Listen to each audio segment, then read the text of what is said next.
ಸಬ್ಬಸ್ಗಿ ಉದರ್ಬ್ಯಾಳಿ ಪಲ್ಯ ಮಾಡುವ ವಿಧಾನ. ಮೊದಲಿಗೆ ಸ್ಟವ್ ಆನ್ ಮಾಡಿ ಒಂದು ಕಡಾಯಿಯನ್ನು ಇಟ್ಟು ಅದಕ್ಕೆ 3ರಿಂದ 4 ಚಮಚ ಎಣ್ಣೆಯನ್ನು ಹಾಕಿ.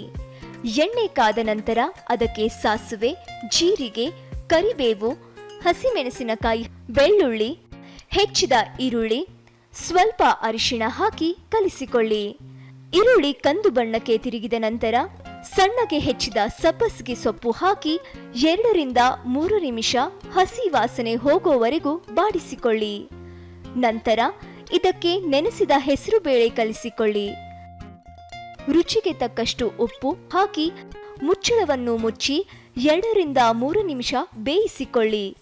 ಕೊನೆಗೆ ಸ್ಟವ್ ಆಫ್ ಮಾಡಿ ಸ್ವಲ್ಪ ನಿಂಬೆ ರಸ ಹಾಕಿ ಸರ್ವಿಂಗ್ ಬೌಲ್ಗೆ ತೆಗೆದುಕೊಂಡರೆ ರುಚಿಯಾದ ಸಬ್ಬಸ್ಗಿ ಉದರ್ಬ್ಯಾಳಿ ಪಲ್ಯ ಚಪಾತಿ ಹಾಗೂ ರೊಟ್ಟಿ ಜೊತೆ ಸವಿಯಲು ಸಿದ್ಧ.